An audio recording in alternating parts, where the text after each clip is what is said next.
خلي بالك، وحتى اللحمة ما عادتش لها ريح، وحتى الأيام ما عادش فيها بركة. عارفين ليه؟ عشان العفاريت حواليه احتوشته الشياطين. طب إيه اللي يضرب الشياطين؟ فجاء ذكره لله وطرد الشياطين عنه. ومن يعش كده يا شيخ محمد، ومن يعش اللي عندك عشر، اللي عندك عمى، ومن يعش عن ذكر الرحمن نقيض له شيطانا فهو له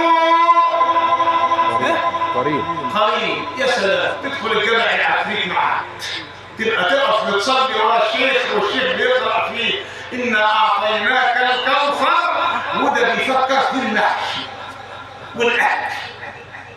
سبحانك يا ربي، سبحانك. إليه حتى في الصلاة لو عندك مشكلة تتحل في الصلاة، كل تفكيرك وأنت في الصلاة.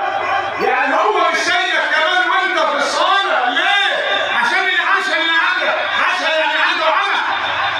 ومن يعش عن ذكر الرحمن نقيض له شيطانا